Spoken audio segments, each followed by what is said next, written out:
What's up, Knicks fans? We are so excited to announce that this summer, Fanatics Fest is returning to New York City, taking over the Javits Center from Thursday, July 16th to Sunday, July 19th.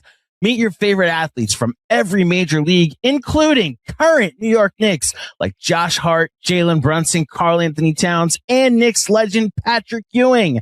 Catch live podcasts and panels featuring some of the biggest names in sports while experiencing interactive activations from top leagues and brands. You can grab exclusive merch and discover one-of-a-kind memorabilia from sports and entertainment. Buy, sell, and trade collectibles with hundreds of top dealers. Connect with fans around the world who share your passion for sports. Tickets are on sale now at fanaticsfest.com. And when you use promo code KnicksFilm10 at checkout, you'll get 10% off your purchase. It's an extra day of the world's #1 sports fan festival coming together under one roof, and you don't want to miss it.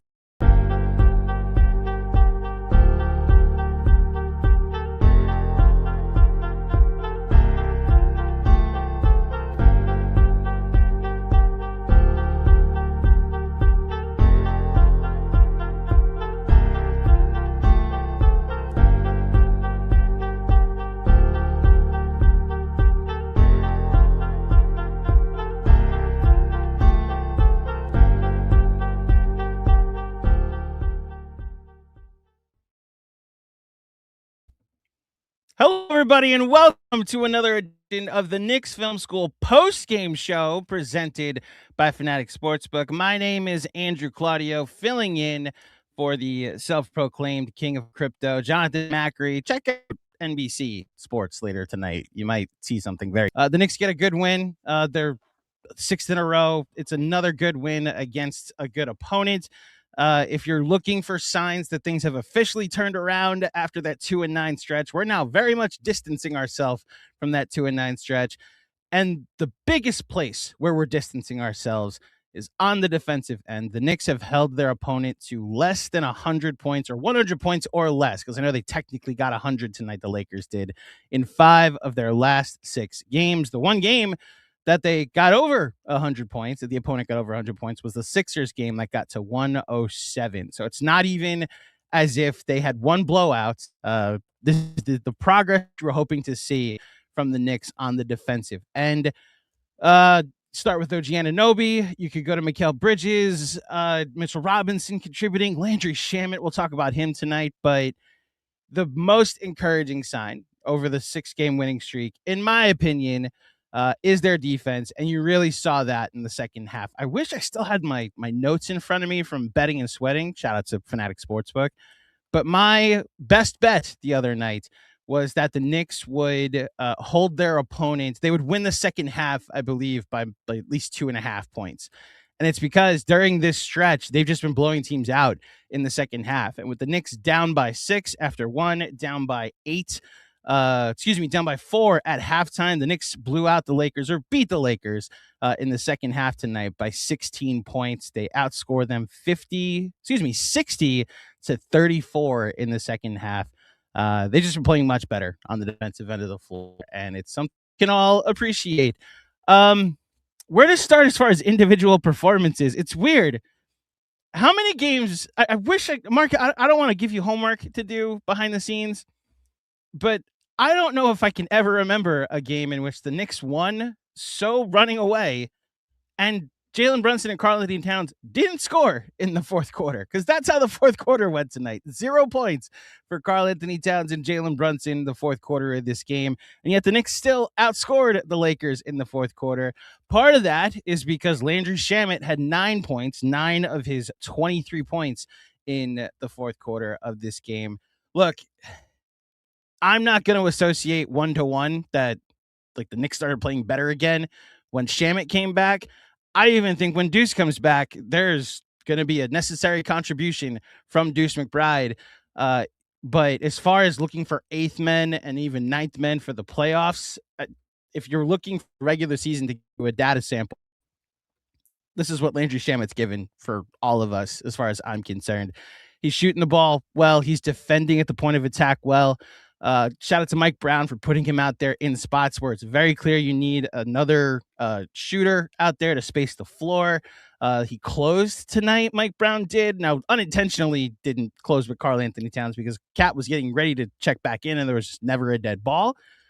But you saw them go to that lineup with Shamet down the stretch, and he hit some big shots to really put this game away. Landry Shamet. I can't believe I'm opening a post-game show after a Lakers game with Landry Shamet, but it just felt so appropriate to how the Knicks were playing tonight and how the reasons why they won. Landry Shamet in this game finishes, give you the full stat line, finishes with 23 points on 13 shots, 6 of 10 from 3. You know what? It's actually very appropriate to start with Landry Shamet because he was outstanding in this basketball game tonight. And look, this maybe is about the shift that we've seen from last season to this season. And as much as like I will always appreciate Tibbs, and this isn't going to be like a referendum on Tibbs, I promise. But like there was always like high ceiling, low floor, I'm doing it backwards. Low ceiling, high floor. Like you're always going to have a base level of competence with Tom Thibodeau that you'll always appreciate. When the fear of going away from Tibbs is that it's a lower floor, but you do get to explore a higher ceiling. January, we'll just call that the floor. First 2 months of the first 2 weeks of January, that 2-9 stretch, we'll say, was the floor of a team that doesn't have Tom Thibodeau, if you want to call it that. I know they had stretches last year where they played poorly. It never looked like that. And what you saw in November when they went 11-3, what you saw in December when they went 10-4 with an NBA Cup, and what you've seen over the last 6 games, that's the new ceiling that you're getting to explore, getting to look at different lineups. I know the starting 5 still exists. The starting 5 actually wasn't terrible tonight, but like we're still playing the same starting 5. We're also getting to explore bench points from places that we didn't get to last year. Landry Shamet giving you points tonight. Tyler Kolek coming in that second quarter and just giving them an offensive boost. This game would probably be around a 10 or 11 point deficit for the Knicks at halftime if their backup point guard didn't come in and get 8 points by himself in that second quarter. Diawara hits a 3. Obviously, we've talked about Mitchell Robinson's exploits against backup centers and backup units all season. Mitch finishes with 7 rebounds, 3 offensive tonight. Like, the Knicks have a bench. This is something they just did not explore last season. And this season, we actually get to see it contribute and be part of closing lineups from time to time. So shout out to the collective team win that the Knicks had in the basketball game. Now I'm just going to go through the starters one at a time. And I want to start by just saying congratulations to Karl-Anthony Towns getting his second consecutive All-Star nod in the Eastern Conference. Not a lot of Knicks, especially this century, have made back-to-back All-Star teams. I've tweeted out the list before the game. It's Allen Houston, it's Carmelo Anthony, it's Julius Randle, it's Jalen Brunson, it's Karl-Anthony Towns. That's the list. Like those 5 of the last 26 seasons are the players that in the Knick uniform have made back-to-back All-Star teams. It still doesn't look that comfortable for him on offense, and we're almost 50 games into the season, but he was opportunistic tonight, and what he's doing on the glass right now is contributing. Like, I'm just never going to say that a guy that gets 13 rebounds isn't contributing. I thought he played better defensively tonight. It's a weird thing that I doesn't seem like he's really forcing his will on the offensive end, but he wasn't a negative tonight, in my opinion. In fact, the plus minus will bear that out. But Karl-Anthony Towns in this basketball game was a plus 23 in this game. So I think he did his job, even if it's still very weird that like 11 points from Cat felt like he earned all 11 of those points. Next up, the other All-Star, Jalen Brunson, 12 points, 7 rebounds, 13 assists, finishes 4 of 15 tonight. Shot wasn't falling. Cat found other ways to contribute.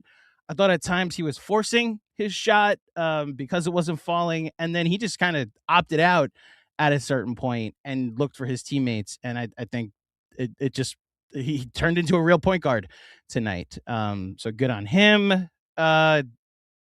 This is where we just got to talk about OG Anunoby him and Josh Hart in particular. I'll just say Mikal Bridges, thank you for just playing tonight. 0 of 6 from 3. I thought he was really defensively. Shot, again, just wasn't falling, especially those threes. There were some momentum threes that Mikal missed that were very frustrating, but when you hold a team to 100 points, you know Mikal Bridges had something to do with it. So Josh Hart and OG Anunoby get the remainder of the monologue, because OG Anunoby, 25 points, 9 of 15 from the field, hit 4 threes, 8 rebounds, 3 steals. I mean, OG Anunoby, when he goes through these stretches where he looks like he's the second best player on the team, where he looks like he should be the Knicks' second all-star, where he impacts games on both ends of the floor, that third quarter in particular, like he had 11 points in the first quarter and then didn't score in the second. And you're wondering if this is just going to be a quiet game from him, as Luka and LeBron were able to get whatever they wanted in the pick and roll. And then Mike Brown put Anunoby onto I believe it was Luka at the point of attack, and then just the game changed in that third quarter, and his defensive pressure that really started to impact the game.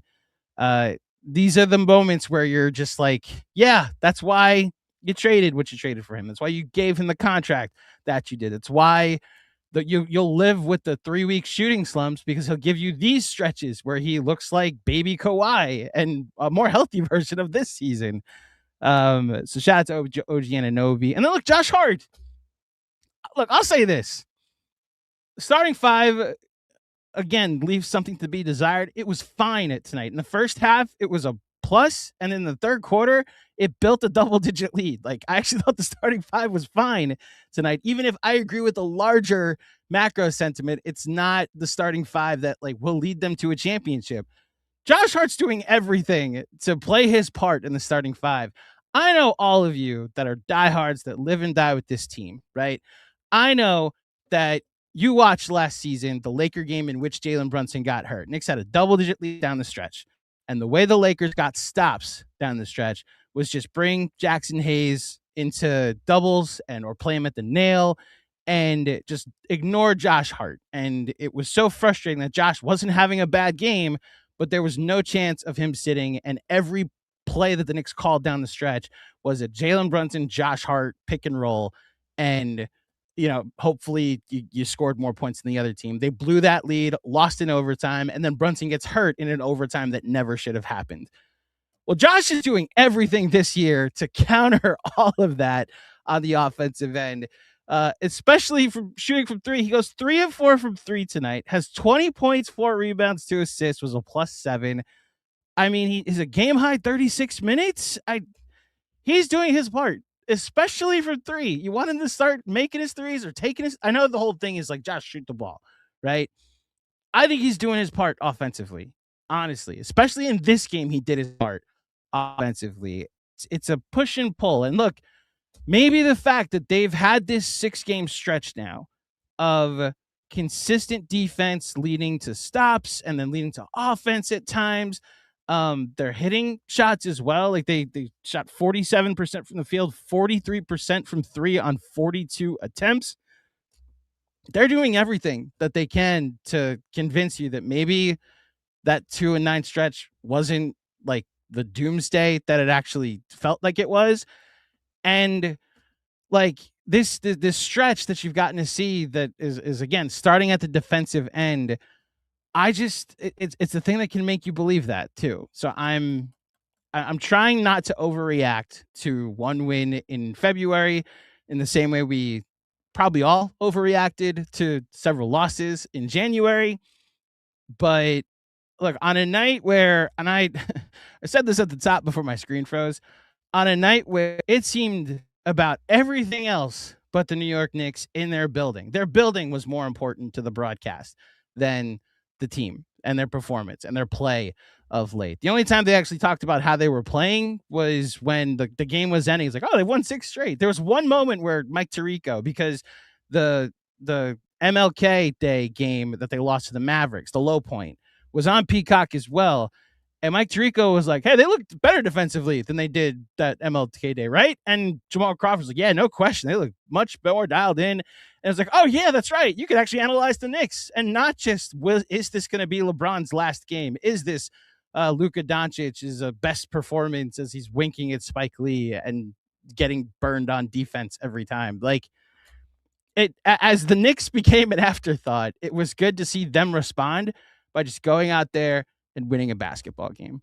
So shout out to the Knicks. Shout out to everybody watching. I hope we get to celebrate this as a group tonight. You know where we could celebrate Knicks basketball? Maybe, hopefully, a W. It'll be next Friday. It'll be at Penn 6 in Midtown as the Knicks will take on the Detroit Pistons the day after the trade deadline. Hopefully, all the people we still like are still here. Who knows what's going to happen on Thursday at the trade deadline, but on Friday, we will all be at Penn 6 in Midtown. Be there at 7 p.m. This is a collaboration with Knicks Film School and Sophie Dash. Free admission, drink specials, special giveaways. I believe I'm giving Sean a bunch of beanies to give away. I don't have a beanie on me, but like a Knicks Film School beanie. So be there, hang out with us at Penn 6. It's a walking distance from Madison Square Garden. If you're a fan of the Olympics are on that night too, but I don't think they'll be actually on the television because the Knicks will be playing the Detroit Pistons as we look for some revenge. Who knows? The Knicks potentially could be on a 8-game winning streak going into that game. So yeah, shout out to Penn 6 and shout out to all of you that will be there next Friday at the watch party, the next Knicks Film School watch party. Okay, time to go through our best bets for tonight. Yeah, there's the best bets. Thank you, Mark. So shout out to Mark, by the way, on the ones and twos, and at times on the ones if I have some issues. My audio is good. I just saw the private chat. So game 49, Knicks versus Lakers. Mensa, who, look, I'm going to say something about Mensa. He's had a rough year in betting and sweating with the point totals, right? He's been killing it with picks. He got the pick wrong today. Had Jalen Brunson over 26.5 points. It missed, but he's been in first place for his records and getting the most best bets correctly all season. So shout out to Mensa for being proficient in that. But unfortunately, he misses tonight. He had Jalen Brunson over 26.5 points. Jalen Brunson finished with 12. As I mentioned, shout out to Cap, who was able to contribute in other ways to 13 assists. Hell yeah, that's contributing. So unfortunately, this misses. The Mac Man, King Crypto, we should just call him Crypto. But no, that's the dog from Superman. I won't call him a dog. That's rude. That's mean. I won't say that. Just shout out to Macri. Mac Man. We'll go back to that. LeBron, a guy who plays in Crypto.com Arena, 20.5 points, hit the over. I believe LeBron got this in like the last couple of seconds. Yeah, he had a layup to go to 22 points on the night. I wonder why he felt the need to get that layup to hit the over. That's allegedly. I'm fucking around. Not just LeBron got the whatever. He got to 22 points, and Macri hits his bet. Macri goes to 16 and 15 on the year, and then Sean with a W took the Knicks spread. Now the Knicks, before the game, I was staring at this. The line moved to -6, and I was mildly concerned. And then I decided, you know what? Doesn't matter. This is good. And I actually laid the points as well and tailed this with Sean. So shout out to the Knicks. Shout out to Sean with a W who hits this. We go 2-1 on best bets tonight. Please check out our best bets before every game as well as our betting and sweating picks. We're doing pretty well this season. More on that in the next coming weeks. We got some fun games that we want to play with you through our friends at Fanatics Sportsbook in February or after the All-Star break in particular. But yeah, shout out to our friends at Fanatics Sportsbook. Now it's time to see who else wants to react accordingly to this basketball game. Mark, whenever you're ready, put the first super chat up. From Flatulente. I can't tell if I'm supposed to read this in a Hispanic accent or not, which I can. Father's Puerto Rican. I'm allowed to. Flatulente. There, we'll go with that. I literally fist bump on every Hart 3-pointer. He's hitting them this year.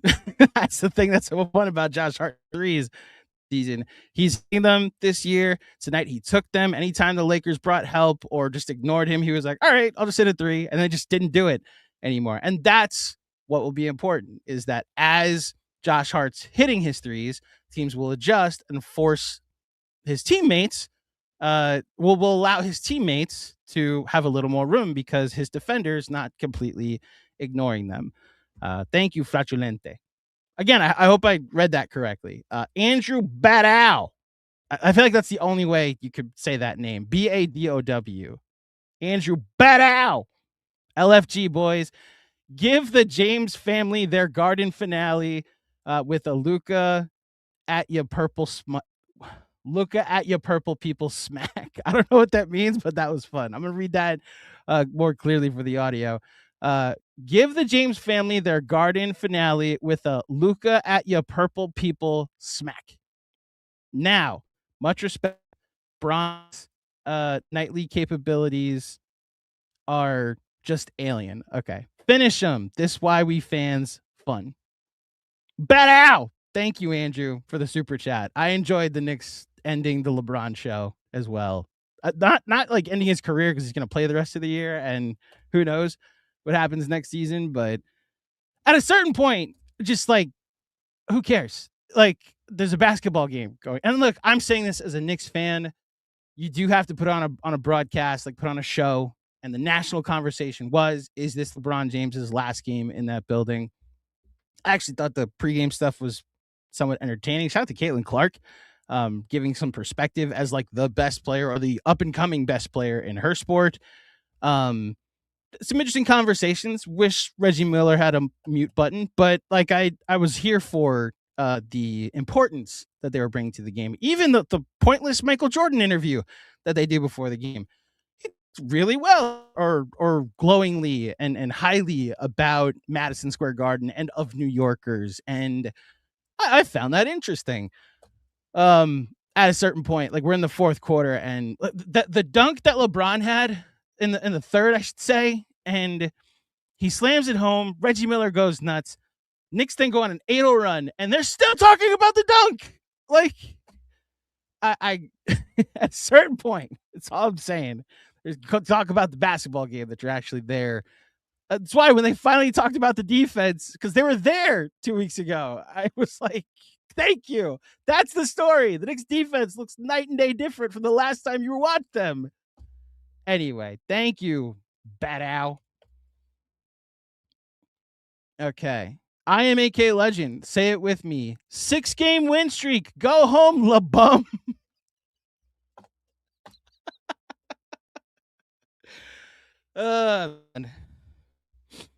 Cosign. Thank you. I am AK Legend. Luyen C. What a difference a healthy Shamit and OG. What a difference a healthy Shamit and OG playing with incredible confidence makes. Night and day. And I really hope Shamit keeps playing like this, keeps shooting like this. Like that's really been, because he's been great from the point of attack on defense. He's been a playable defender. That was like the thing Tibbs kept taking him out of the rotation for, was his miscues on defense. And he's just been a necessary contributor in certain lineups that have just made him important to keep him out there. And yeah, shout out to Landry Shamit. And there's just every superlative you can give for OG Anunoby. You should say it. He's been outstanding this season. When he, like you said, when he's confident, when he's playing well. Those 3 weeks were rough. Slumps are going to happen with him. It seemed through 2 years, 2.5 years watching him, he's just going to have some shooting slumps. You live with it because these moments can happen too. Shout out to both of them. Thank you, Luyen. Young K Geo. Is Shamit the best minute per game player in the league? Best minimum player. That's what it is. Not minute per game. Minimum player in the league. I don't know that there's a second at this point because he's on a minimum. I could look it up and go to Spot Track and try and find all the minimum contracts. I think the fact that we're having this conversation, because I'll just say this, he's been significantly more of a contributor than Campaign was last year. And Campaign was one of the best minimum contracts that you got in the league last season. And when you're a team that went all in like they did 2 years ago, with the picks, with the contract, thank you, Jalen Brunson, for taking the extension, you're going to need to find value in certain places. And it's like getting Deuce McBride and his contract to be what it was. And like, that's a bargain. getting Landry Shamet on a minimum to contribute the way he has. Like Mohamed Diawara has been playing important minutes the last 2 games. That's the 51st pick in the draft. You're going to have to find margin victories there. Looking at NBA.com contracts. Can you just sort? Not NBA.com, it's Spot Track. All right. Someone tell me if you can. I wish I knew how to do this. Can you sort just minimums? I wish you could. I'm going to say yes, and just let you know that I'll look this up. And if I could, I'll make a top 5 list and I'll tweet it out later.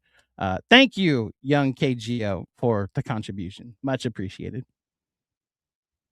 Deadwards, Mr. Edwards, how you doing? 604. Shamet seems to be the glue for this. Look, I'm so glad you guys are opening talking about Shamet. I thought I was going so far left, opening with Landry Shamet, and clearly he's the guy that we should have opened with. Shamet seems to be the glue guy for this team. He brings an energy on both sides of the ball that they really missed in his absence. Yeah, which is funny because he got hurt on that Saturday Orlando game, which was before it was like before I think they dropped them to 9-6 on the season. And then like the run started after that. They went on like a mini run like through Thanksgiving, through the NBA Cup, through Christmas, and it was like, all right, I guess they're fine because Tyler Kolek is now in the rotation and we're getting McCullough contributions and we're getting Diawara games, and it was like, okay, we don't need Landry Shamet, or when he comes back, he's a plus or an additional asset. And here we are, and I think I speak for both Mr. Edwards here, and I think for a lot of us watching, like, where would we be without Landry Shamet this season? Like, across the board, how many big shots does he hit in crunch time? Think about obviously the game against the Heat where he had his career high. That was big. But think about the Dallas game that all gave us a heart attack. He hit 2 big threes down the stretch. The Philly game last Saturday that he hit those big threes down the stretch. And obviously this one is 23 points off the bench in a game that the Knicks needed all 23 of them because their best players weren't putting the ball in the hoop. He had the same number of points as Cat and Brunson combined tonight. Just putting 2 and 2 together. Shout out to math. Yeah, Landry Shamet's been awesome, Mr. Edwards. Thank you so much for the contribution. Here he is, Kevin Danishevsky, reacting accordingly. You're following directions. Well done. Want to take time to shout out Josh Hart. Whoa. Wow. I know that's big of you.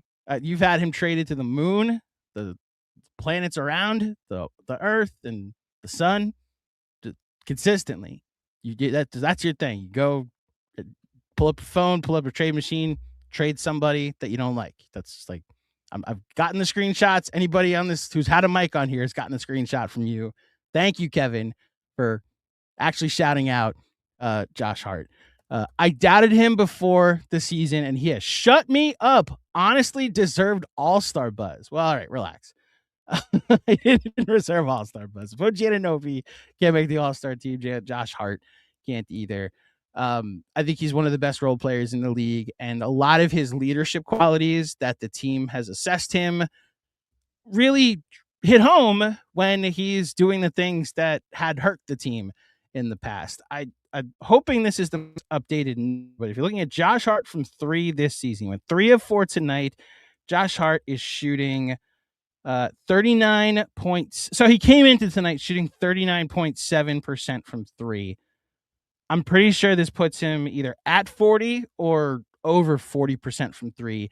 We're at game 50 of the season the next time the Knicks play. Like, we have a decent enough sample size. He's a shooter this year. He has shot the ball this season. He goes through his stretches like the Portland game the other night, or maybe it was a Sacramento game the other night. One of the most recent games, he just like was not shooting the ball. He was out doing what he normally does, where he catches it and he drives, right? And all of us, when he does that, are like, Josh, shoot the ball. Tonight, guess what he did? Shot the ball. And they were all, it felt like big shots. I also didn't even say, Kevin, to your point, but after LeBron had his amazing dunk that I believe they're still talking about in the post game, right? Josh Hart had a block at one end of the floor that led to I think Tyler Kolek missed a three, but it was enough of a momentum swing on the block that Josh Hart had that I guess like 2 possessions later, Kolek made a three, and the Knicks, like, it forced a timeout.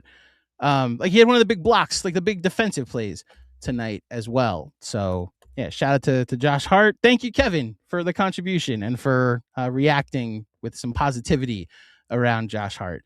This is from Mark. This is also from the New York basketball account. Josh Hart's 3 straight games of 20 points, first time in 4 seasons, and his first time as a Knick. Josh Hart putting the ball in the hoop, not just the dirty work guy. He's actually putting the ball in the hoop. Zebo 13. I know that name. I'm gonna look up with the actual YouTube. I get why you did it. I wish you didn't get rid of all display names. Just throwing that out there. Zebo, I think this is Zach Horowitz. I'm gonna guess that's Zach Horowitz, but I will double check. Anyway, I'll read your comment first. WWWBWLS. This means, where would we be without Landry Shamet? Knicks have played better defense this stretch than at any time last year. Brown is a defensive guy too. That was fun. LA doubleheader is on. LA doubleheader is on. Zebo, what does this mean? LA doubleheader that's a thinker. Mark, any idea? Say in the comments what this means. Okay. Do the comments have any idea what LA doubleheader is on means? No? Regardless, thank you, Zebo, for the contribution. I really hope that these good times continue to roll, because a week ago, it did not look like this. Like, we're literally talking a week and a half ago. Like, that was when the Brooklyn Nets game was, that if things didn't go a certain way, we were looking at some pretty dark times in the New York area, with especially with this basketball team. That was Zach Horowitz, by the way. Shout out to Zach. Thank you so much for tuning in. If somebody in the comments can tell me what LA doubleheader is on means, I don't know if like the hockey team is playing LA or anything like that. But yes, that was fun. I agree. The LA doubleheader was on. Haitian Ferg, long time no see. This is one thing I wish Macri would do. When Haitian sends in a super chat in all caps, you have to yell it. That's what all caps means. So here's what Haitian Ferg says. Just when I thought I was out, they pulled me back in. Guys looked like they hashed some things out. Now let's win some games and take this conference. Hell yeah, Haitian Ferg. I co-sign that. In fact, let's look at the standings. By the way, speaking of the Brooklyn Nets, so the turnaround for the New York Knicks started with a 54-point victory over the Nets, right? Well, the Nets played Detroit, and they lost in Detroit by 53 in that basketball game. And the team we just played, we haven't played them in a while, actually. The Chicago Bulls, the team we just played, the Sacramento Kings, is losing to the Cavs right now. The Kings lost to the Wizards tonight. That's the thing I wanted to say. Who are the Blazers playing? The Blazers are playing the Cavs, and the Cavs are winning. Okay, said what I needed to say. The Chicago Bulls lost to the Miami Heat by 33. If you want to get a full standings check, the Knicks at 31-18 are second in the Eastern Conference, or tied for second in the Eastern Conference. The Celtics played today, also 30-18. The other big blowout of the Sunday. The Boston Celtics beat the Giannis-less Bucks, I think by 28 points, 107-79, which probably speaks to a team that's ready to pack it in for this season and maybe trade their best player. Knicks are currently tied for the 2 seed, 2 games up on Toronto for the 4 seed, 2.5 up on Cleveland. And I look at the loss column. They're 3 up in the loss column. So the Knicks have 18 losses, so does Boston. The Raptors, Cavs, and Sixers all have 21 losses. And then the Magic have 22. The Heat have 24. So those are your standings. Thank you, Haitian Ferg. Jason M. Don't need Alvarado. Kolek is a big game player. So I actually wrestle with this, Jason, because there was a stretch where he was taken out of the rotation. And I thought it was justified. The thing about Tyler Kolek is he is in his second year, and in a perfect world, you give the rookie the playoff experience. If he does great, it's all learning. It's data collection. If he struggles, it's fine. It's learning. It's data collection. This is not the season for the Knicks to just get a guy experience. Now, the counter that I haven't really seen anybody say this. Jose Alvarado has like 8 playoff games of experience. Was good in the Sun series, but this isn't like a proven playoff performer. So while I understand he's a backup point guard, he's from New York, he'd help on the defensive end, he'd do all the things, the gritty stuff, and the steal that he does where he hides in the corner and then comes and steals the inbounds pass. It's very fun, right? I don't think he's as sure a bet as a lot of people have made him out to be as the perfect backup point guard for this team. I understand financially it makes sense if you can trade Yabu and just like do the swap that way. If you can get Yves Misi as well as like insurance in case Mitch leaves, I'd absolutely go that direction.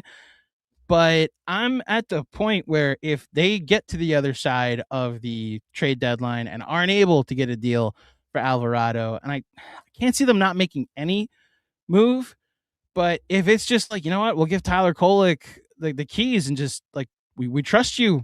I say kid, he's like 25 years old, but like, we trust you, second year Tyler Kolek, to be the backup point guard that gives us hopefully a solid, at times 5 minutes if you don't have it, at times 10 to 15 minutes if you do have it in the playoffs. The playoffs are such a different animal that I understand if they're not as ready as some of us might be to just give him the keys.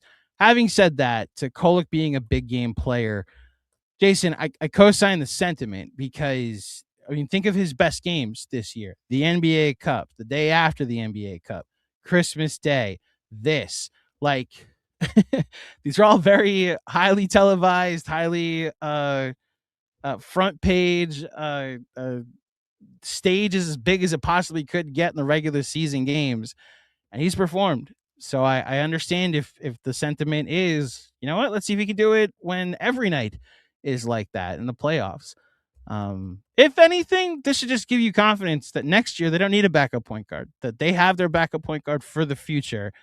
And, this is one of the wins that Leon Rose can take credit for, that they went and got him in the second round.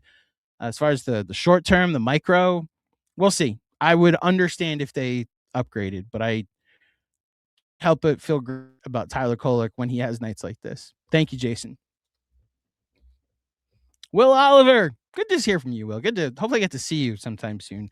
By the way, I have no idea. I might be going to the watch party. I know I haven't been to one yet this season, and I went to all of them last year, but I might be going to the watch party at Penn 6 next Friday. I'll just be cool. I have to ask my wife to see if I'm allowed to go. Like, just plain and simple. I have to see I think she's going out with her friends that Friday, which then allows me to go into the city. But I just plain and simple, I need to ask my wife if so here's the fun behind the scenes of the Claudio family.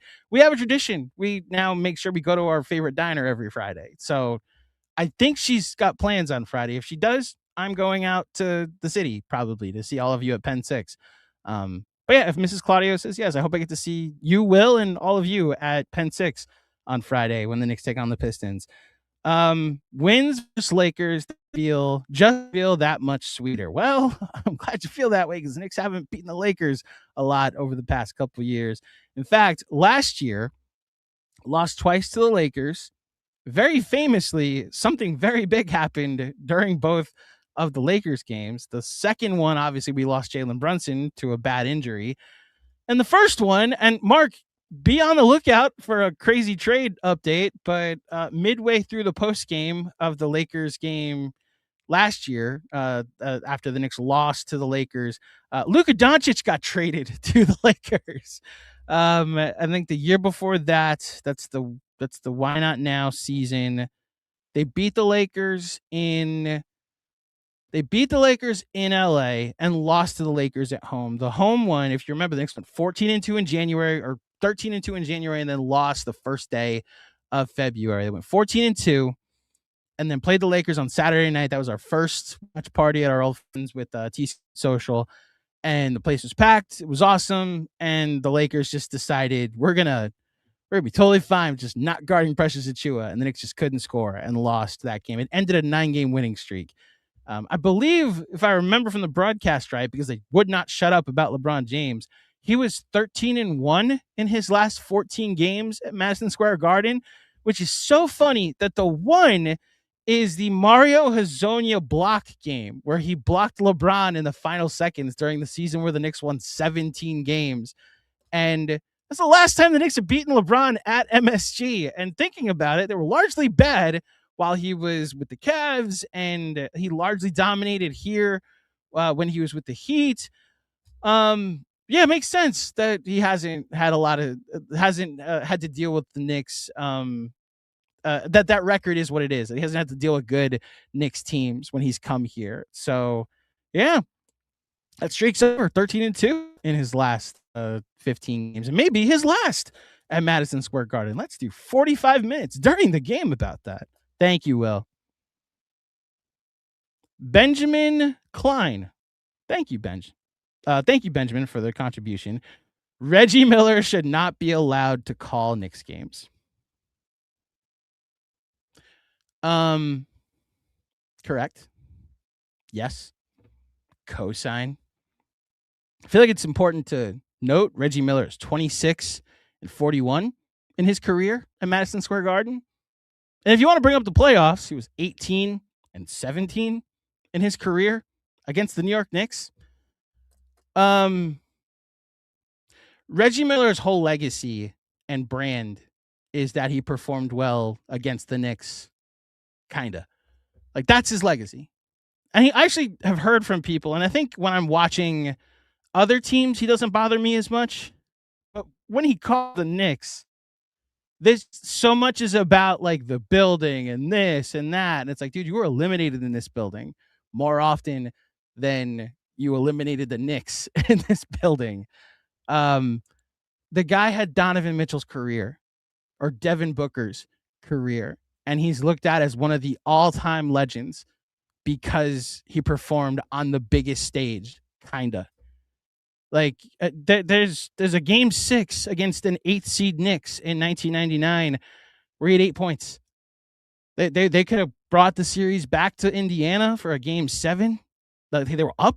It was 2-2 in that series. Lost game 5 in his own building. Came back to Madison Square Garden. He had 8 points.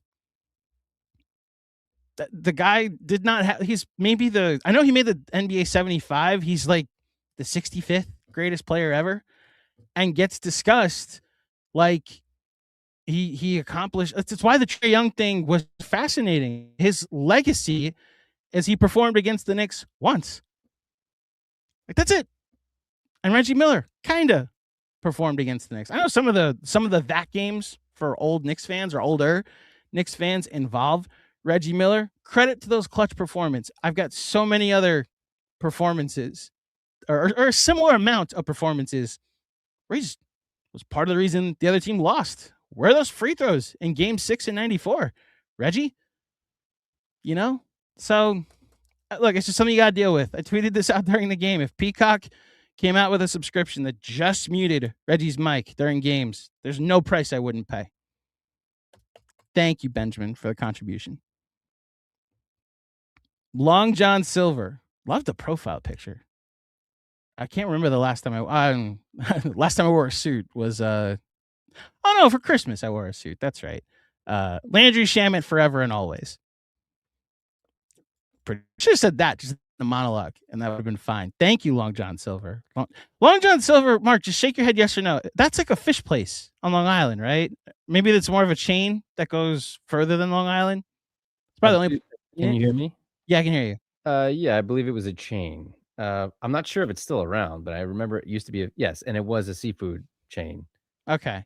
I'm not sure if it was Long Island exclusively, but You gotta it was understand. Long John Silver's. Yeah. So this is where my experience dictates my analysis.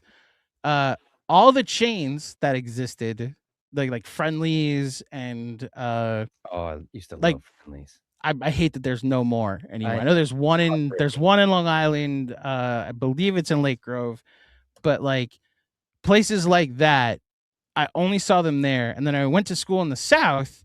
They had different versions of those chains, like Cookout and Hardee's and places like that.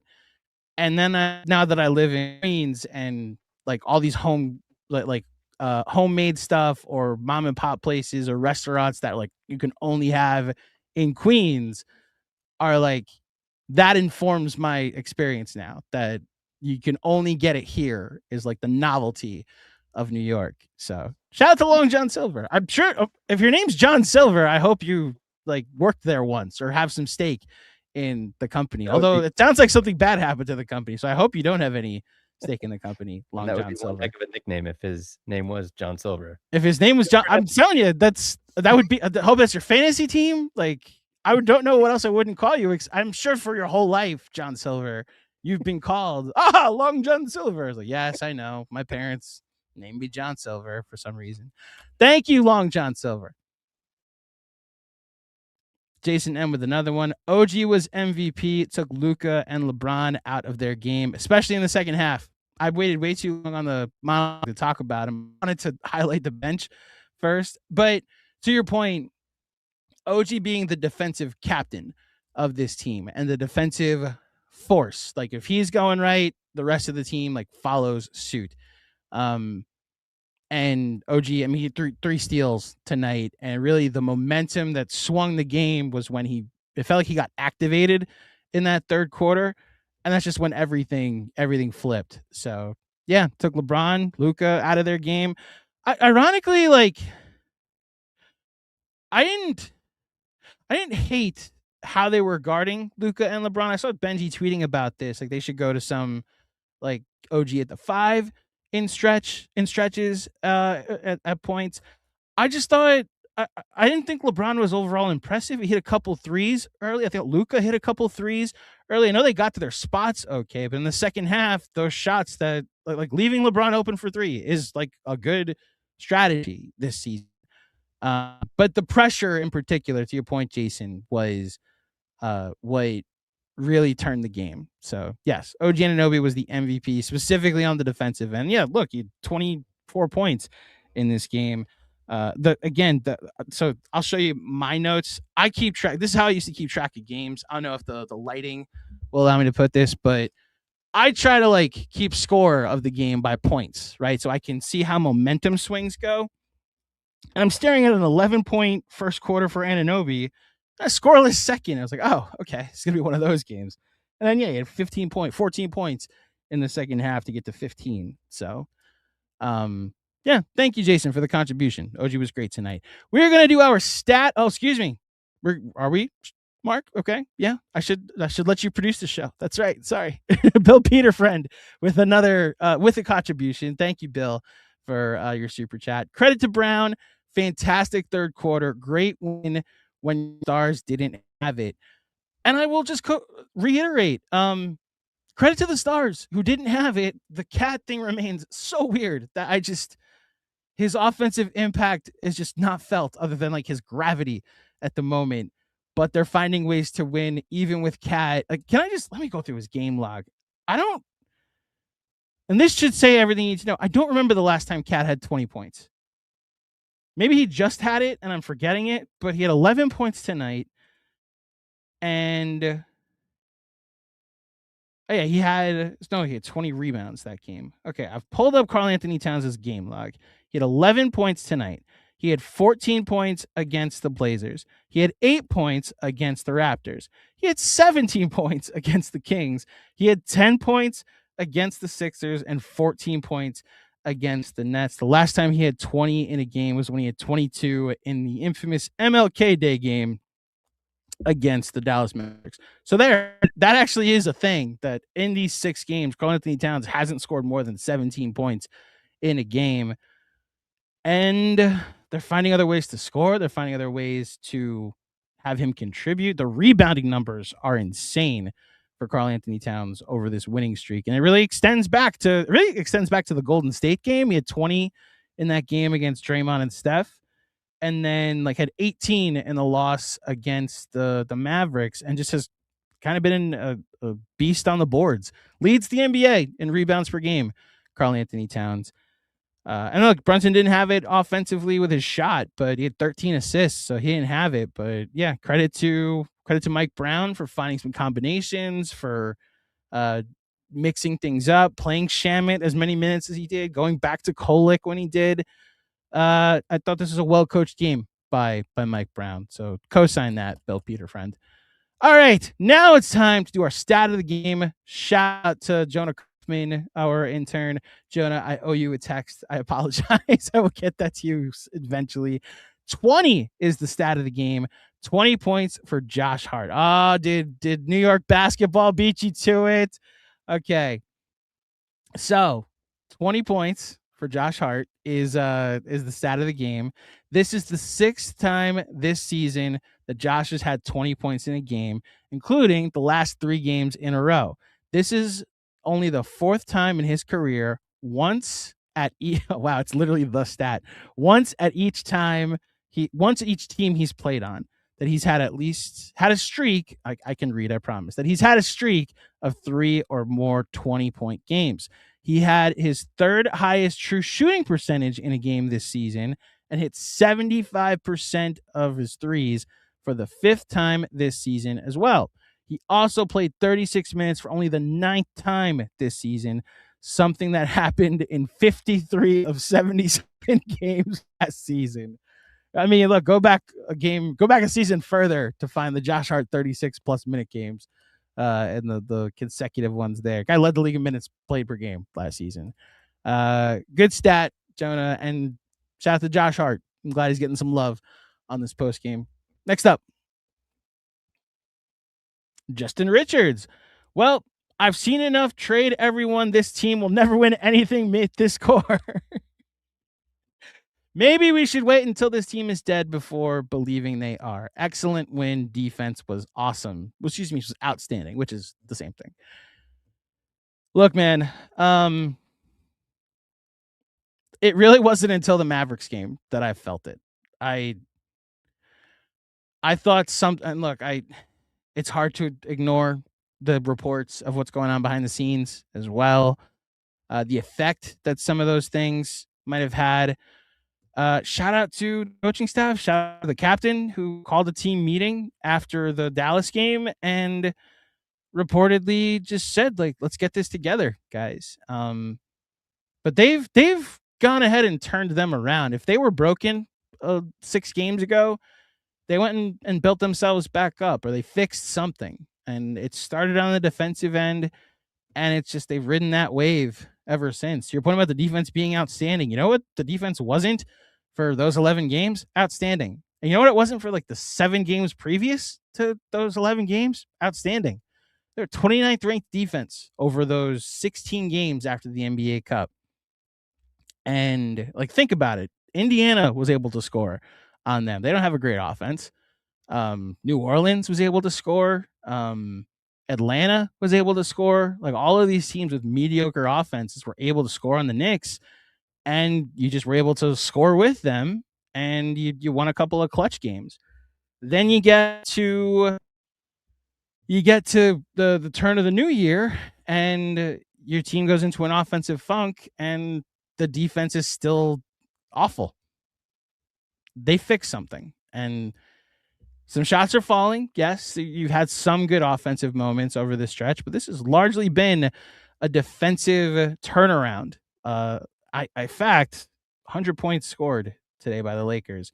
I'm going to do a check of the season-long ratings because the Knicks were tied for 11th the other day. Now, the tough part is they were tied with Boston, who allowed 17 points to the Bucks today. So I'm pretty sure Boston already jumped up.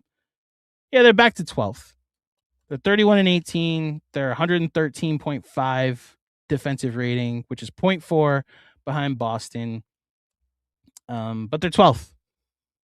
They're a stone's throw from Dallas, who has the 10th best defense in the NBA. 5th in net rating. Their offense, they're still 3rd in offense. They're 3rd in offense, 12th in defense. Like, they're a really good basketball team. They're 5th in net rating by this specific metric. They're the 5th best team in the NBA. Didn't take that long to get back to that point because they were something. I think they were closer to 6th or 7th, maybe closer to 8th. When the map, in fact, what am I doing? I will just look up where were the Knicks in net rating on the MLK Day. That was the 19th. Through the 19th, the Knicks had the. Give me 1 second as my internet starts to refresh. I know it wasn't good. I know they were 29th in overall. Oh, they were 9th in net rating. So they've jumped up to 5th in net rating for the season with a 6-game winning streak, and it's almost entirely because of their defense. Credit to them. Yes, maybe the reactionary stuff was over the top, but they didn't look like they were playing together. They didn't look like they were executing. They didn't look like they were connected. They just did not look like a team that wanted to play together, and that's changed over the last 6 games. Maybe some of the smoke and some of the outcry had them look themselves in the mirror and be like, do we want to be here? Do we want this to be a special season that's kind of wide open for us? Or do we want to let them blow this team up so they can trade for Giannis in a couple weeks? Credit to them because they've shut a lot of us up, but they've also given us a reason to shut up, which, required them to play better, to be the outstanding defense that you're talking about, Justin. Thank you for the contribution. Hannibal Miles, crazy to think Shamet was fighting for one of the last roster spots. Yeah, think about that. If Malcolm Brogdon doesn't retire, is Landry Shamet a Knick? I think the answer is very clearly yes. They would have found a trade, a little comb, or somebody else. But, as far as a rotation spot, I think, okay, I really think Brogdon more associates with Tyler Kolek, because that was a very clear, we need a backup point guard, and we don't know what we have in Tyler Kolek yet. With Shamet, yeah, he wasn't a Knick with 3 weeks to go in the offseason, and then they signed him to a minimum or brought him in as a training camp invite and then made him one of the minimums. He's been a godsend, as we said throughout the night. Yeah, thank you, Hannibal, for the contribution. Stevens Bigiame, shout out to your DJ name. I don't know if I'm allowed to say it. I'm pretty sure I've asked you this, and I keep forgetting what the answer to the question is, if I'm allowed to say your DJ name. But shout out to you, Stevens Bigiame. That's 6 dubs in a row and a 4-0 per week. Oh, I wonder if John or Mark, do you know if John or Jeremy, do you remember if either of them picked 4-0? No? Okay. I hope one of you did, because you got it right. I'm assuming one of them, this is usually how it goes. One of them went 3-1, the other went 2-2. Never predict perfect. And also, although you could have made a very easy case for 4-0, they just had to beat the Raptors on Wednesday. And see, this is me going blind, but also going off a reputation. I think I know somebody that definitely didn't pick a 4-0 perfect week, but I'll leave that to the replay of the weekly recap, which will air tomorrow. The weekly recap by KFS with John and Jeremy will air tomorrow. I also just didn't finish reading the super chat. This team is showing us something defensively. OG for NBA Player of the Week and Giannis's replacement for the All-Star game. Oh, I didn't even think about that. Mark, unmute yourself. Does OG, this is essentially an ignorant question because he went to school in the Midwest, but he's not born here. So does he count as one of the world players or the foreign players, or does he count as one of the American players? I don't know. I know that John, I believe John thought he was he was not an American player. I thought I remember John thinking that he was eligible to be a non-American player, but I'm not positive. I don't know. So that would make sense, him replacing Giannis then, because then they don't have to scramble to I gotta be honest, I have no idea what the format is. I know that there's 3 teams, they play for a quarter, and then the next quarter is between 2 other teams, and the third look, they've just complicated the All-Star game entirely too much in an attempt to get people to care, and I don't think we're gonna care as the fans, and I really don't think the players are gonna care anymore. And I know I empathize with Adam Silver because the All-Star game is a time-honored tradition. He's just allowed his players association to treat like garbage and just make it a thing that doesn't matter anymore. So he's trying to hold on to that tradition and not be the commissioner that killed the All-Star game. So he's trying new stuff. And when you watch how the Olympics went 2 years ago, I mean, goodness, that was the most intense basketball with Steph Curry having his moment against France, the game against Serbia. You're having LeBron, KD, and Steph like play crunch time, clutch minutes with intensity in a game that like technically didn't matter for an NBA conversation. So I understand him trying to replicate that, and like hockey's done this successfully. Unfortunately, I think that the ship has sailed. And you want to talk about LeBron? Oh, go ahead, Mark. Well, it's a shame. I agree. It's a shame. There is actually one idea that I wanted to see if you had seen, and it's not necessarily saving the game itself, the All-Star game itself, but I saw this proposal. It was Bill Simmons tweet. The Royal Rumble. Yeah. Yes. The Royal Rumble. It was great. Okay. Yeah. Kevin Wilde. Shout out to Kevin Wildes of Speak for Yourself, or for one of the Fox shows that nobody watches. But I thought this was a very good thing. Yeah. Okay. Well, so that was I was hoping that you saw it so that you could explain it. I don't want to be the one butchering it. So it's a Royal Rumble. Like the WWE Royal Rumble happened this weekend. Another event that was very poorly done, but shout out to Roman Reigns, who won. So the concept is you start with 2 players and it's a game of 1-on-1 or knockout. So it's knockout.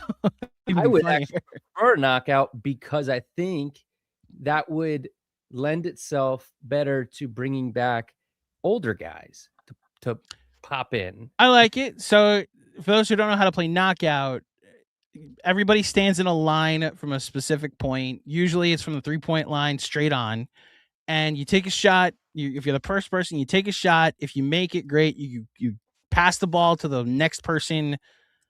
So let me make sure I'm explaining it right.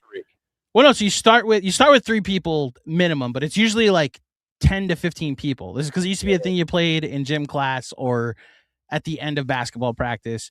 Like the first 2 people in line have a basketball. First person takes a shot. He has to make it. After the first person takes a shot, the next person is allowed to take a shot. If the second person makes a shot before the first person makes theirs, like if the first person misses and then the second shot goes in, they're out. If the first person makes their shot, they're supposed to give it to their ball to the third person in line and go to the back of the line. Right. And then it's their job to try and get the ball in before the next person in front of them gets the ball in. So you could do that repeatedly with NBA players. But I guess to Mark's point, say you start with maybe 5, 6. Yeah, start with 5. And then every 30 seconds to a minute, a new player is introduced to the game of knockout. And a surprise new player a surprise. So it could be like, oh my God, that's Carmelo Anthony's music. Right. Oh, you get the best suggestion on the show was you hear the Bulls theme from the 90s and you're thinking, oh my gosh, did they get Michael Jordan? And like Steve Kerr comes out, right? You could bring out like Cat comes out. It's like, oh my gosh, the self-proclaimed greatest shooting big man. But then Dirk comes out. It's the actual 2 greatest big men coming out to shoot. You could have Ben Wallace come out there, like the worst 3-point shooter, but the greatest rebounder. So, but it's like, the whole point, like you'd never know who's coming out next. Is oh my gosh, that's Caitlin Cooper's minutes. I said Caitlin Cooper, Caitlin Clark. Be, you know what? Bring out the bloggers. Like Macri shows up in the line. Caitlin Clark comes out and hits a shot. Yeah. So that's the concept of the NBA Royal Rumble style thing. I would definitely tune into that. It's a more entertaining product than the actual game they're trying to put on. And I don't know if there's any saving the game. I unfortunately. It's past. And I got the most frustrating part for me last year. We haven't had two guys start like in my lifetime since I've been watching the Knicks. And you had two guys named starters, and then they weren't on the same team. Like they were on two different teams for the All-Star game. So it's made the whole thing less interesting. And I'm somebody that watches all of this stuff because I want to analyze it. Last year's the first one where I just tapped out when like Cat Brunson were on different teams. I just looked up and said, all right. It was also the same night as the SNL 50th anniversary show. So I that took priority. It's like, I'm going to watch a game. I have no idea what the rules are and they don't matter. All right, I'll go watch the 50th anniversary of a show that has meant more to me, you know, than this version of the All-Star game.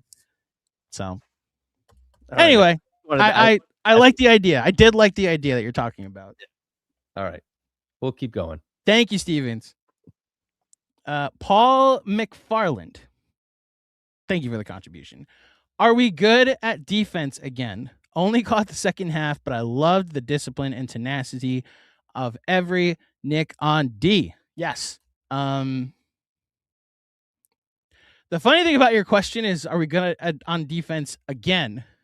What are we replicating as far as the good on defense again? Because they weren't all that great on defense last season outside of a month where they didn't have Jalen Brunson, like where they had to go back to Tibbs ball and had the 19th ranked offense, but had because it's Tibbs, like the 5th ranked defense from about March 7th till when Brunson came back with a week left. They are very good on defense over the last 6 games.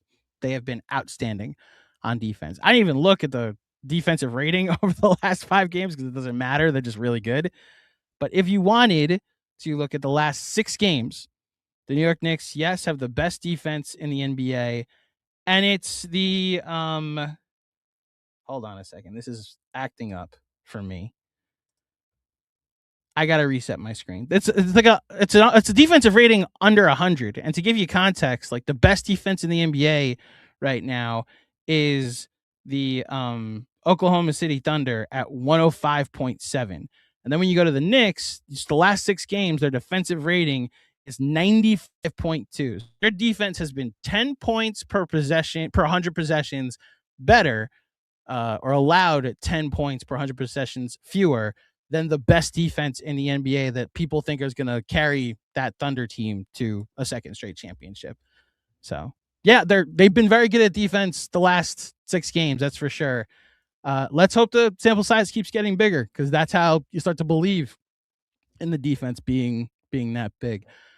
We've talked a lot about Josh Hart tonight, and I think it's only appropriate to put the cherry on top of Josh Hart's celebration and celebrating him tonight by announcing he won the Hart Hat and Tim's tonight. He was the Knicks defensive player of the game. As Mark's about to put the photo up on the screen. Shout out to Josh Hart. These pictures go hard every time. So where's Jalen? Where's Jalen? Is he even in the photo? Cat's hiding behind Porty. Mikal Bridges is there. Shamit is yoked. Trey Jemison wore a uniform tonight. Oh, that's right. These guys also played the final couple seconds because they did a hockey shift. So yeah, they were in. Poor Jordan Clarkson. I poor guy. I have no idea if he just wants to be around because like he's like the Cam Reddish, or has been relegated to the Cam Reddish spot on the team where he lost his job in the rotation because of a performance against Dallas. But yeah, the Knicks get another defensive player of the game that probably should have been OG Anunoby, or it should have been OG Anunoby, and they gave it to Josh Hart. But I understand you can't give it to Anunoby every night because then it just becomes the OG Anunoby defensive player of the game. Shout out to Josh. Good game tonight. Hush Zoo, very, very happy, very good, very happy. Let's go Knicks. Cosign. Hush. Well said. They're very good, and I'm also very happy. Shout out to the Knicks. Oscar Leung, thank you for the contribution. Shem, the same amount of points as our 2 All-Stars. Yeah, I said it earlier. Shout out to math. Like, Shamit had 23, and Brunson and Cat had 23 in this game, and all of the points were needed from Shamit. Yeah, he was great tonight. Thank you, Oscar. Emil, this is Emil Beaumontsor. Thank you, Emil, for the contribution. Loved the W. Oh, we have our first. Oh my gosh, our first negative one. Okay. Loved the W tonight, but I still want Mikal Ntilikina off my team. Do you think he's out and Giannis is in by this Friday? Wow. Okay. Emil. Respectfully, not the vibe we're going for tonight on the very positive 6-game winning streak, beat the Lakers, F Reggie Miller post-game show presented by Fanatics Sportsbook. But I hear your frustration. Acknowledge it. That Mikal can go through these stretches, 0 for 6 from 3 tonight, where he's just like a defensive specialist. I would just flash back to the Boston series last year. They don't win game 1 or game 2 without 2 of the biggest defensive plays in franchise history. Was he worth 5 first-round picks, 4 of them unprotected, a couple of which would probably have meant Giannis is a Knick sooner rather than later? No, but I don't hate his defensive game tonight. I got to be honest. I didn't think he was that terrible, especially to get the Ntilikina call out. Goodness. I'm just going to look. First of all, will he be a Knick by Friday? Will he be a off this team and Giannis be a Knick by Friday? No, I think this is going to the summer. I also just would tell every Knick fan that still wants Giannis, maybe a 6-game winning streak wasn't enough to convince you. I would just tell you to buckle up for the Miami Heat trade or Golden State Warriors trade. It just, and look, I've made it clear. I always preface when I say stuff with this. I'm not an insider. I just hear things, right? With the people I'm lucky enough to get to work with, I hear things. Milwaukee doesn't want to trade him. They just don't. They have called themselves like there's been more of a conversation through the first 4 months of the season about them adding if they got back into a play-in race. Like they were they were making calls on Ja Morant at one point in the season, and then you lose enough, and Giannis gets hurt enough, and his people and people around him say enough, like, "Hey, get him out of here." You're gonna listen. And what I'm assuming they've heard over the past couple weeks is since that report came out, I guess since Wednesday, since that report came out that they're going to listen to offers, is that we can give you a good offer, but our best offer will be available in the summer. Plain and simple. And what team is going to blow up their team, blow up their roster to try and make a Giannis trade happen when he's on his second calf strain this season? It's just not good team building to go that direction. I know how frustrating things were for all of us during that 2-9 stretch. As of Tuesday afternoon, Wednesday morning, I probably would have been like, I could see like an excuse to blow this up because this looks pretty lackluster what the Knicks are. But in the effort to not overreact to to a 5 or 6 game stretch that doesn't look that great, the Knicks probably their best case, if they want Giannis, is to wait until the summer. It's plain and simple. Get more teams involved. You can reassess your whole roster. You don't have to worry about like it's a sprint to the playoffs to make this work. I don't think. Look, if Giannis is a Knick on Thursday, I'll be completely shocked. That's my response here, Emil. I have the same frustrations with Mikal.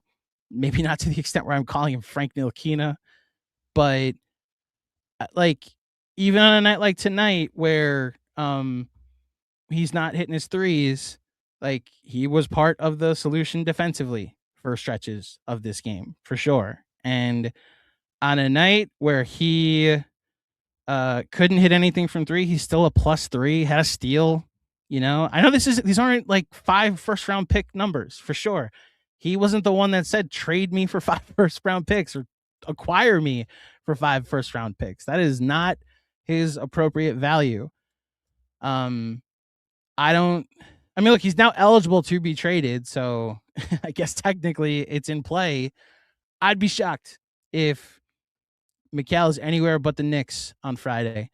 And if Giannis is anywhere but the Bucks, it'll be because somebody else decided to go nuclear with an offer that the Bucks thought wouldn't be available this summer. So yeah, that's my thought. I think Giannis will still be a Buck. They will go into a full tank for the rest of the year because they technically can still end up with a pretty good draft pick because the swap they have is with the Pelicans, who are pretty bad themselves. So yeah, that Emil, I hear frustrations. I would advise you to go watch the Landry Shamet performance instead. Maybe this is the Reggie Miller effect. You were so tired of hearing Reggie Miller that you chose to be angry after the game instead. Okay. So apparently we're about to get the thank you, Emil, and then Zach Horowitz. He has explained the LA doubleheader. So he said, Knicks at LA Lakers, LA Clippers for spring break. We going after all. Oh, assuming you're going to the Lakers Clippers games in, I guess that's March for you. I know that's when the Knicks play the Lakers and the Clippers. Well, yeah, let's go get that doubleheader in LA where they play in downtown LA against the Lakers and then they play in Inglewood or whichever the order is for those games. I hope if you're going to that game or anybody going to both of those games, you get that doubleheader. The Lakers are playing a New York doubleheader, even though it's technically like a New York-Brooklyn doubleheader, and the team from Jersey is playing in Brooklyn, so you're going to get to play them. They'll get right against the team that just lost by 53 for sure. Thank you, Zach, for clarifying. Benjamin Klein with another one. The intro music to KFS is such a bop when we win. Yes, I co-sign. As someone who has gone and found most of this music, shout out to Kev Words, who created a lot of music for us this year as well. I appreciate that you appreciate the box that we have in our rotation at Knicks Film School. Shout out to Doug Lust, who now goes by, or Doug Burns, who goes by Doug Lust and does all the wonderful recaps that sent us some instrumentals years ago that are still in rotation with all of us here. So glad you like the music. And yes, it is absolutely a bop, especially after a W. Thank you, Benj. Greg Film Stuff, very satisfying win. Would like to see Mikal. Oh, we're about the Mikal portion of the super chats. Would like to see Mikal attack the rim more when his shot isn't falling. Another selfless performance from Cat doing the dirty work. Plus 2023. Convinced we can't win without Shamet. Yeah, that's the summary of the night, Greg. I think you nailed it. I've given up on Mikal's going to attack the rim. Just flat out. I think there was I forget what game it was. It was recently. It might have been the Philly game where because it was the game he got benched down because it was his worst shooting performance. But he attacked the rim, like went at Joel Embiid, right? And it was like, oh my God, like he drew contact, got to the line. That I can't believe that actually happened. And that's the reaction that you have anytime he attacks the rim. So wanting to see Mikal attack more, I just don't think it's a thing. Also, one of the jobs he has on this team is to be someone that plays off of your guys that drive. Now, look, to his credit, he's staying mobile. He's trying to find, use his legs and his motion to create better passing lanes when the Knicks are moving the ball and when the Knicks are just moving in general. And I think he does a good job of doing that. But I think on nights when his shot isn't falling, it makes all that motion just cardio. So, yeah, I'm with you on Mikal. Cat, that's why I wanted to say, like, congrats to making the All-Star team. Guys that scored more than 20 points during this winning streak. And it remains weird to me that this streak has been so successful and he's just not been successful offensively, but contributing on the boards. It's a very expensive version of like, I don't know, Mitchell Robinson, but he's doing a good job of rebounding the basketball for sure. And then the other one you said was Shamit. Yeah, it's been a lot, but basically the Landry Shamit postgame show tonight. Hope he stays healthy because they missed him for those couple weeks, and his 23 points in 26 minutes tonight were very important. Thank you, Greg. Jay Sanctum. I understand New York Knicks runs on the Brunson engine, but key players like OG Hart, Shamit McBride, Bridges just held it down. Diawara, Kolek too. Yeah, this is what I was saying earlier, Jay Sam. Like, this team win where you felt a contribution from all 9 of the major minute players tonight. Like you said, even the Diawara minutes. Like, I want to see more of Diawara. If he develops a consistent shot and becomes like that athleticism really turns into, like, I'm looking forward to him with an off season under his belt. Like, a lot of guys come into the league with freak athleticism and talent, and then they learn how to play basketball. Like, what I mean by that is, like, you learn how to play and find advantages in the NBA by working with coaches and other players that also are in the NBA. And you learn the speed of the game. You learn the flow of the game. I remember back when TNT actually gave good analysis, and more importantly, when Inside the NBA gave good analysis. Charles Barkley once said this about Blake Griffin. Like, Blake Griffin's rookie season, he was dunking over everybody. He was like throwing dunks over Mozgov. Remember when the Knicks played against him? And it was just like he was getting all of his points and all of his moments off of athleticism. And Charles Barkley was like, yeah, he's performing off of talent right now. Eventually he's going to learn how to play basketball, and he's going to be a significant threat. And as much as injuries really cut his peak short, Blake Griffin, I mean, that guy finished top 5 in MVP voting once. The Clippers with Chris Paul, like, Chris Paul's the Hall of Famer from that stretch, but Blake Griffin was the second best player on a lot of really good high 50 win teams over that stretch. I'm not projecting any of that for Diawara, but I'm just using that as an example that the Knicks have found someone that I'm so intrigued by and would like to see what the Knicks do with him over the next couple of years. Because if you found some value with the 51st pick in the draft, and it's like a freakish athletic wing, that could go a long way. That could really develop into something. So thank you, Jay Sanctum. Meat Show 3038. Cat, a game high, plus 23. Hashtag I'm leaving here with something. Yeah, he was. I was able to appreciate Cat's contributions tonight. Again, even though I hit 1 3-point attempt, and it was on a broken play that he went to get an offensive rebound in the corner, and then just, like, he probably could have passed it out and restarted the play, but then realized, oh my gosh, I'm open, and put up a 3. He missed it. Like, he wasn't really a factor in the offense that much tonight. So that was able to still be a positive contribution, though. I agree with that. Thank you. Ryan Eggers. What up, cuz? How you doing? Claudio postgame. Win over LA. 6 in a row. Let's go. Ash and I weren't, his beautiful wife, his wonderful wife, actually. Ash and I weren't able to turn it on until 77-75. And I don't care what happened before that OG steal, that final 15 minutes was euphoric. Before that OG steal, I should say. That final 15 minutes was euphoric. Yeah, cuz that was awesome.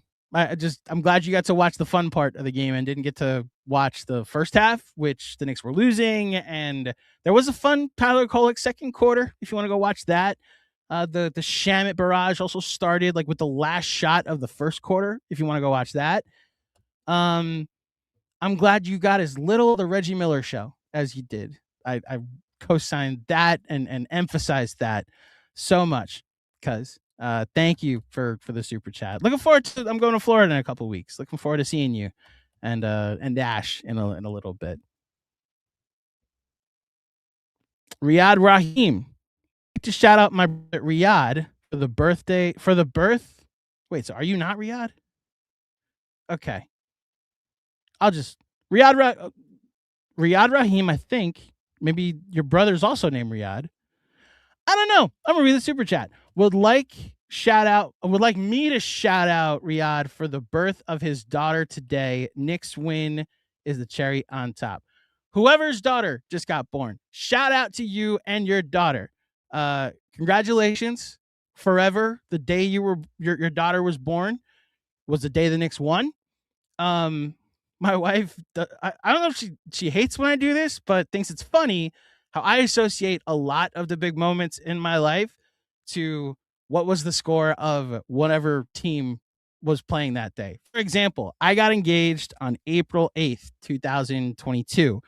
The Mets beat the Nationals, and Max Scherzer pitched for the Mets in the first game he ever pitched for the Mets. I believe they won the game 6-3, maybe 6-4. But I know they played the Nationals that night and won. And Francisco Lindor got hit in the face on a fake bunt, and the Mets charged the mound and were like, "Stop hitting our players."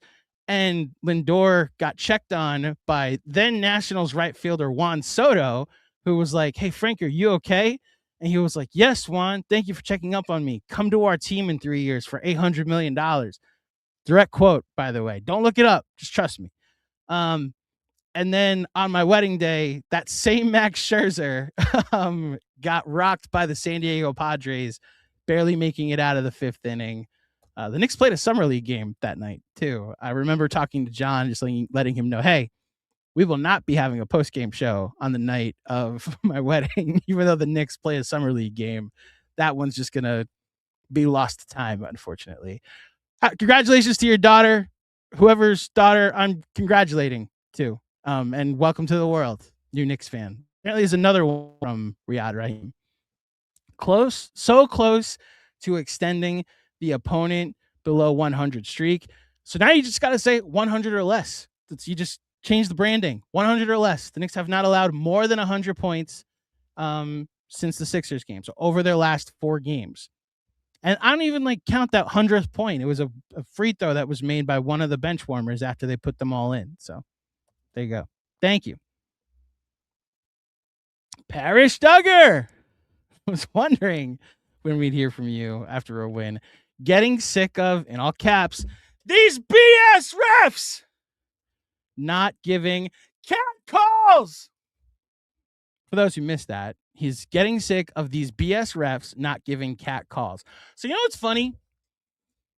Cat's reaction to non-calls get more attention than the non-calls because the loud "oh my God" is out.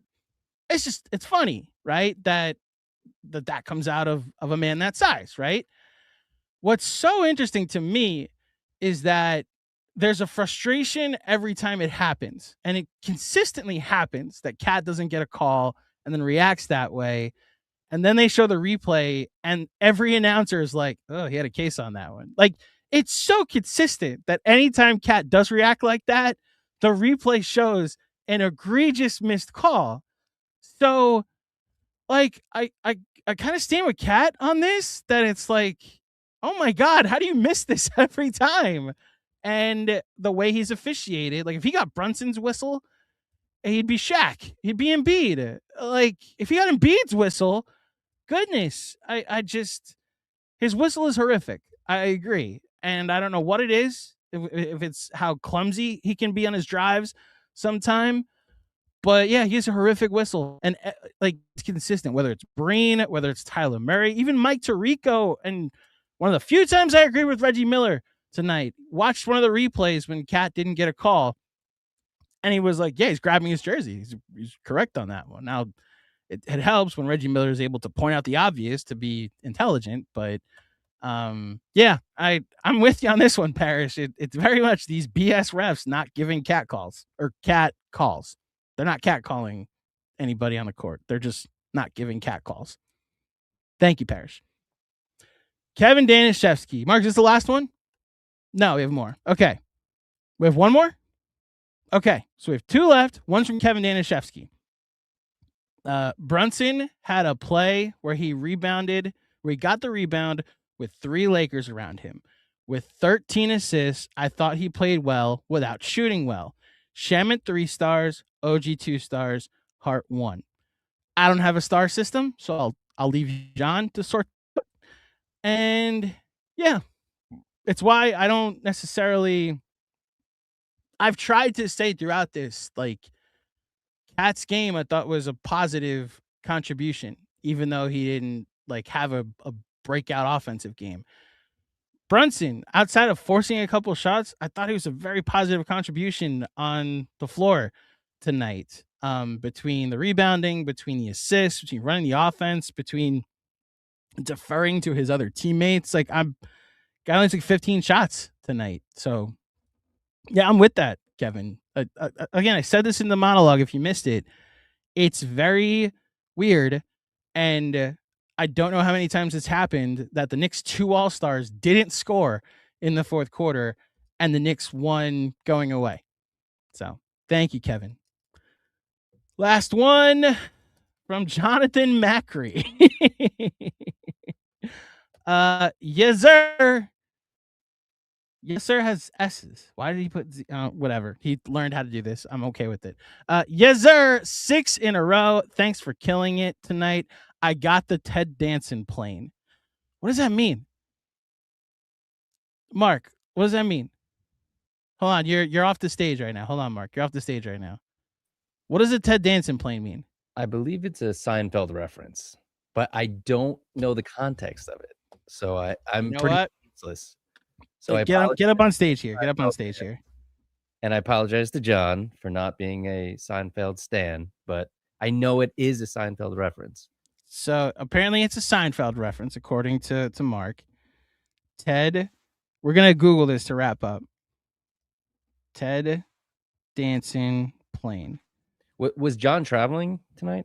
So he is going on NBC Sports Night, or what, their Sunday night show. He's being featured on there. Shout out to John. I don't know if I'm, you know what, he says things he doesn't know if he's allowed to say all the time. I can say this. He got like car service. So like they sent him a car to pick him up and bring him to the city for this. Okay, so that might have something to do with it. That is it. Ted Danson recently recounted a terrifying VIP plane ride. No, that's not it. Hold on. That's not it. No, but I think that I don't want to. No, I don't. Is the chat telling us how stupid we are right now?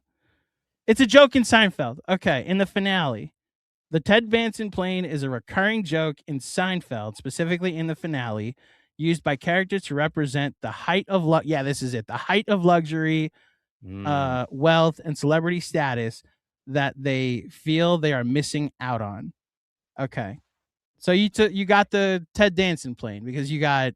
So I explained it. He got a car service to the city to go be a guest. I'm sure he got a room, and I'm sure he got like, can we get you some water, Mr. Macri? Like, I'm sure he got the whole nines tonight. Must be nice to get that Ted Danson Ted Danson plane. There you go. Congrats on the Ted Danson plane tonight. Crypto can really buy you anything. Oh yeah, days. That's right. I forgot. Yeah, that was a overnight crypto millionaire. What do you know? That was a fun last weekend. That's all I'm going to say. Getting the text of help. The fact that you guys got his Twitter handle back is pretty impressive. So I got to say, as much as I usually am the person to deal with all the technical issues in the Knicks Film School world, I really don't know if I can say this, but I'll just say we had some people with connections to some higher ups at Twitter actually help us out on this. So I will thank those people that I reached out to help us. That's awesome. That's good connections to have. It was very much the only thing I could think of. Yeah. So you also got one more from Armand. Of course. Now Lindor and Soto hate each other. Yep. That's totally what happened. Now Lindor and Soto hate each other. Now, thankfully, Lindor and Soto can get to know some new teammates this upcoming season because the Mets ripped it down and built it back up. They have so many new faces in the clubhouse. Meanwhile, Armand, your Yankees decided to run it back, I believe is the correct way to phrase it. So anybody that didn't like each other in the clubhouse last year, they're going to see each other again this season. Although apparently Devin Williams being gone will fix everything, right? Anyway. I also thought they weren't bad. I hope, Armand, I'm 100% joking. The Yankees were really good in the second half of the season. So they're in that team back. Hopefully they're better than the Blue Jays this year. There you go. All right. I think that's it. That's it. All righty. Let's wrap this sucker up. Thank you, everybody, for tuning in to another edition of the Knicks Film School Postgame Show presented by Fanatics Sportsbook. If you dug it, please like this video. Remember to subscribe. If you're listening on the podcast later, leave a 5-star rating and a review. iTunes or Spotify really helps our show. If you want to, please follow us on socials. Don't get hacked, but check us out on all of our socials at Knicks Film School, SKOOL. And if you're looking for some bonus content, I know John has a Patreon mailbag pod that he's doing in the next day or so. So that'll be on Patreon along with Benji and DJ with the film breakdowns and some mailbag. The Benji's grade book. And of course, the newsletter on Substack every day for your reading pleasure from Mr. Macri. I will be back on Wednesday to preview the next matchup against the Nuggets. Apologies to the Washington Wizards. No pregame pod for that game. You're the Wizards. I'm not previewing a game against the Wizards, but I will be previewing the game against the Nuggets, so tune in for that. Thank you, Mark, for all the magic that you did behind the scenes tonight. Much appreciated. Thank you to everybody tuning in. Until next time, thank you for listening. Thank you for watching. Let's go, Knicks. And go to hell, Reggie Miller. Peace. Go Sound. Must be 21 or older. Gambling problem? Call 1-800-GAMBLER. Connecticut, call 888-789-7777. Massachusetts, call 800-327-5050. New York, call 877-8-HOPE-NY. Maryland, visit mdgamblinghelp.org. Not available in all states. Terms apply. See the Fanatics Sportsbook app.